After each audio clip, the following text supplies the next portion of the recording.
Hello, good evening, and welcome. I'm John Lazarus with Stories Matter and D&E Publishing. They say laughter is the best medicine, though that phrase predates the development of penicillin and Ozempic, so I'm not sure if it's true anymore. Still, humor certainly is a tool that can get you a long way in life.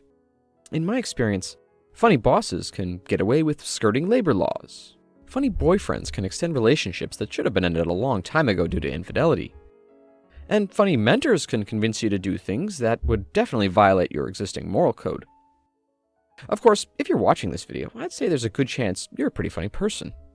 Almost all of you were relentlessly bullied as children, and therefore you needed to develop a coping mechanism.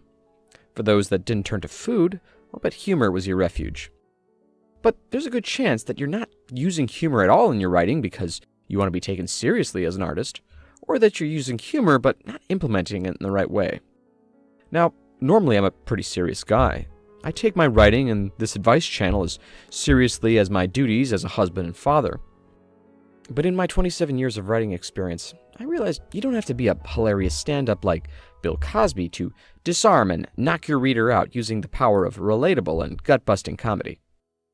We'll double-check that we're not punching down at minorities and other powerless groups on this edition of Stories Matter.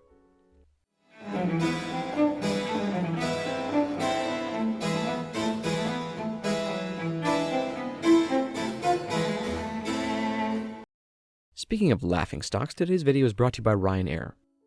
Look, air travel is never a fun thing to deal with.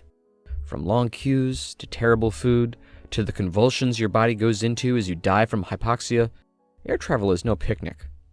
And that's not even mentioning the prices that you need to hit a few long-shot parlays to afford. Now, is Ryanair a good option? Well, of course not. Aside from the price, it has all the other problems I just mentioned, and several more. Like when I had my flight canceled when I was on a book tour in Northern Europe and got stuck in Dublin for 4 days. However, little did I know, if I'd been at that book reading I'd originally scheduled, my stalker would have likely killed me and not some random patrons he likely didn't know. So, you never know.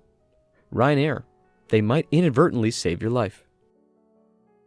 Now, some of you might be thinking, John, I've got this. I make people laugh all the time in real life. They laugh when I hurt myself. They laugh when they see unflattering photos of me. They laugh when they hear my name. Well, being funny in real life is a bit different than being a humorous fiction writer.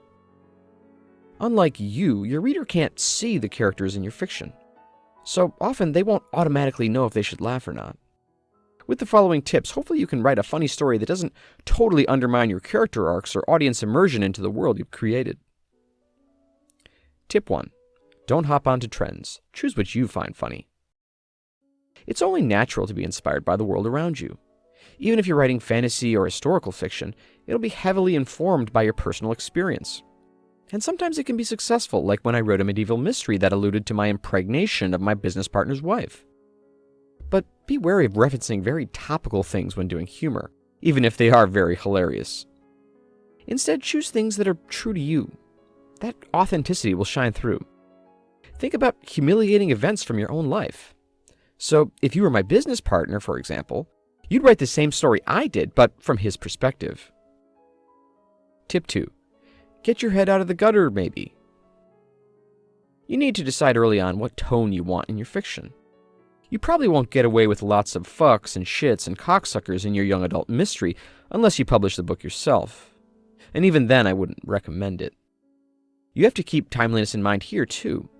Sure, when I wrote The Dusk of Man in the very early 2000s, I meant it as a satire of where radical feminism was going to lead us. But today, the raunchy humor comes across less as satire and more as wish fulfillment and just general male desire. Tip 3. Avoid punching down. There are a lot of reasons you might want to punch down in real life. To inspire the lower classes to pull themselves up by the bootstraps so that one day they can be the boss who punches down. Or to release some stress after your second wife's new husband threatens you with legal action if he sees you hanging around their house again. But in general, this won't work in fiction. This is another type of the preaching that I warned you about in this video. Readers want to draw their own conclusions about why certain races or genders or religions are the way that they are. Tip 4. Be careful about feedback. Comedy is a subjective thing, like fashion or age of consent. We all have different ideas about what that means. You might write a killer joke only for it to be rejected by a beta reader with a very different sense of humor. In my early days, I removed a lot of great jokes about Belgians from my stories just because one of my beta readers had a Belgian grandmother. My readers lost out on a lot of great laughs just because one person couldn't see past their own biases. Tip 5. Word choice and structure matter immensely.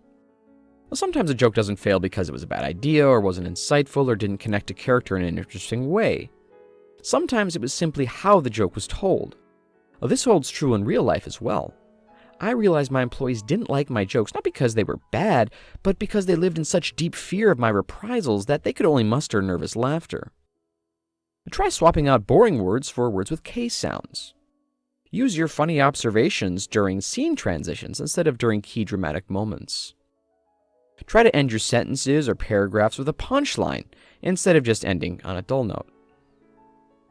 That's all for today. Please don't forget to like and subscribe, and I'll leave you with this week's This Day in Literary History. See you on the next one.